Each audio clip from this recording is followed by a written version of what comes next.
दोस्तों सभी को नमस्कार। मेरा मक्का अभी 2 महीने का होने वाला है। 15 अगस्त को 2 महीना हो जाएगा। स्वतंत्रता दिवस के दिन 2 महीने का हो जाएगा। कंडीशन कुछ ऐसी है मक्के में, काफ़ी बड़े हो गए हैं। जो छावर बोलते हैं वो निकली नहीं है। मेरे यहाँ जो छावर बोलते हैं जिससे खप्पड़ डालता है, मतलब कि दाने भुट्टे आते हैं पेड़ों में, वो बोलते हैं ना। तो अभी हम क्या करवा रहे हैं हमारे खेत में, जैसे कि मैं पूरे खेत में सेकंड बार और खाद इसलिए डलवा रहा हूँ। मुझे ट्रायल के लिए देखना है कि मेरे खेत में जो मैं जिस एरिया में मैं ये अभी 2 बोरी में यूरिया है मेरे पास, इनको मैं अपने आधे खेत में डलवा रहा हूँ। जैसे मेरा ये 3 एकड़ का कुछ रकबा है, तो ये करीबन 2 बोरी 1 से 1.25 एकड़ में जाएगा। तो इस तरफ का मैंने पूरा इस तरफ का भाग ले लिया हूँ कि इस तरफ मैं इस खातू को डलवाता हूँ, क्या रिज़ल्ट आता है वो, इसलिए मैं यहाँ पे डलवा रहा हूँ इधर आधे में खेत में। बाकी मैं आपको और दिखाऊँ, मक्के तो बहुत बड़े हो गए हैं, कंडीशन सब अच्छे हैं। खरपतवार तो है ही थोड़े बहुत बड़े चलते हैं, अगर पौधे बहुत बड़े हो गए मक्के के ना, तो खरपतवार है थोड़ा बहुत चलता है। बट मक्के बहुत बड़े हैं, कोई प्रॉब्लम नहीं, क्योंकि मक्का जो बड़ा हो गया और 2 मंथ कंप्लीट होने वाले हैं। मैंने जब बीज की जो पैकेट लिया था उस पर पढ़ा था 3 महीने की इसमें मतलब फसल थी ये मक्के की। 3 महीना और चौथे महीने में हार्वेस्टिंग होती है। तो ये 2 महीना हो गया, तो 1 महीना और जिसमें भुट्टा अपने विकसित हो जाएंगे, बन जाएंगे। तो इतना बड़ा हो गया कि मैं आगे नहीं जा पा रहा हूँ, क्योंकि मैं खुद 6 फीट का हूँ, तो ये 6 फीट तो मेरे से भी आगे जा रहे हैं।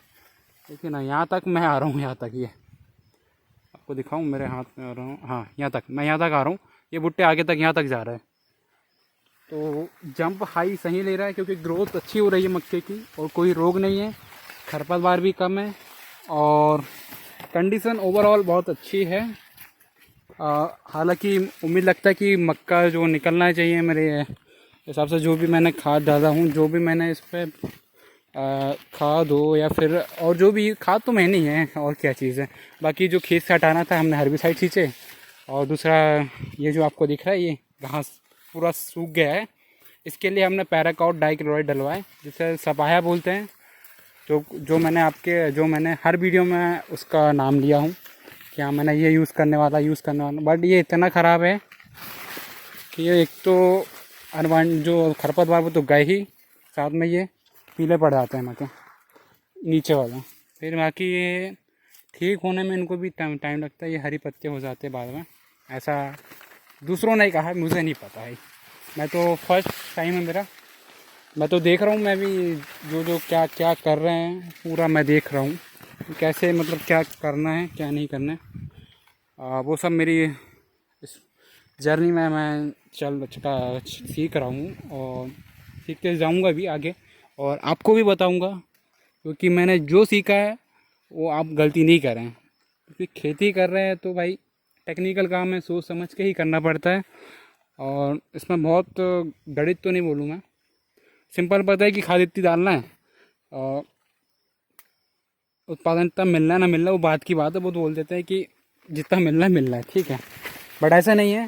डिपेंड करता है कि हम कितने इसमें मेंटेनेंस कर रहे हैं, इसमें हम कितना खाद डाल रहे हैं, कितना इसमें निंदाई गुड़ाई खरपतवार दूर कर रहे हैं।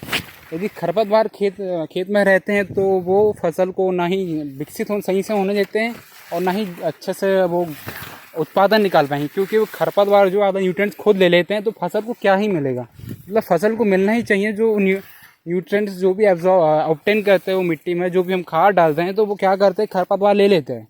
बट लेना तो पौधों को चाहिए, मगर खरपतवार भी है ना, उसको नष्ट करना पड़ता है। फिर उसके बाद जो भी ऑब्टेन करती है, जो भी फसल हमारी लेती है, वो हम मानते हैं कि हाँ उस पर उत्पादन अच्छा निकलेगा। जब तक आप उन्हें खरपतवार खेत से नहीं निकालेंगे, हालांकि थोड़े बहुत तो रहते हैं, क्योंकि सब करने के बाद भी, सब दवाई छींचने के बाद, निंदाई गुड़ाई के बाद फिर भी आ जाते हैं, थोड़ा बहुत चलता ठीक है। थोड़ा उत्पादन में कम मिलता है तो कोई दिक्कत नहीं, ठीक है। मगर ज़्यादा ही खरपतवार हो तो फिर आप मेरे हिसाब से, क्योंकि जो पौधे को मिलना चाहिए नहीं मिलेगा तो वो उत्पादन तो कम देगा ना। जितना ज़्यादा हेल्थी रहेंगे प्लांट, उतना ज़्यादा आपको प्रोडक्शन भी मिलेगा मक्के में। मक्के में नहीं, आप जो भी फसल लगा रहे हैं खेत में, वो एक तो उसके लिए बहुत रीज़न है कि उत्पादन लेने के लिए हमें मिट्टी की हेल्थ देखना पड़ता है, कैसी मिट्टी है, वो अनेक कारण मैं आपको बस सिंपल जो मुझे मालूम है उसके बारे में मैं आपसे शेयर कर रहा हूँ। बाकी जो भी कुछ ऐसी जानकारी है आपको नहीं, आप सही बता रहे हैं या मैं गलत बता रहा हूँ, मेरे द्वारा जो भी बताया वो गलत लगता है या सही, आप मुझे प्लीज़ कमेंट करें। आपके मैं कमेंट से कुछ अपने में सुधार लाऊंगा, और एनी टॉपिक में मुझे कोई अच्छा टॉपिक में वीडियो बनाना है या आपको जो भी पसंद है खेती से रिलेटेड, मैं कोशिश करूँगा कि मैं उस वीडियो को मैं जल्द से जल्द अपने चैनल में आपके सामने लाऊं। और ये तो मेरा ब्लॉगिंग जैसा है ही चैनल, ब्लॉगिंग मतलब है और एग्रीकल्चर कंटेंट देने के लिए है। और मैं ज़्यादातर ब्लॉगिंग इसलिए करता हूँ क्योंकि मेरा खेत में काम रहता है आना जाना, तो मैं खेत की ही ब्लॉगिंग करता हूँ, खेत की कंडीशन दिखाता हूँ, कैसी फसल है और खेत में क्या हालचाल हो रहा है। हालचाल देखने के लिए आपको मैं खेत का वीडियो दिखाता हूँ।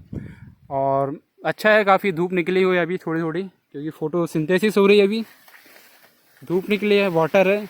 फोटोसिंथेसिस तो आपको दोस्तों बताऊँ, फोटोसिंथेसिस जब धूप मिलती है तो पौधे अपने खाना बनाते हैं इन द किसके प्रेजेंस में, धूप के, और नीचे से वाटर लेते हैं और उनका जो भी फूड रहता है वो बनाते हैं। जैसा कि हमारा फूड रहता है, हमको खुद को बनाना पड़ता है, और ये भी खुद बनाते हैं और खुद खाते हैं। हम तो दूसरे पर डिपेंडेंट है, ये तो खुद में ही हैं डिपेंड, क्योंकि इनको ऑटोट्रॉपिक बोलते हैं और हम हेटेरोट्रॉपिक। ऑटो मतलब कि खुद बनाने वाले, और हेटेरो मतलब दूसरे पे निर्भर होने वाले, डिपेंडेंट वाले। तो ये ऑटो है और हम दूसरों में डिपेंड करने वाले हैं ना।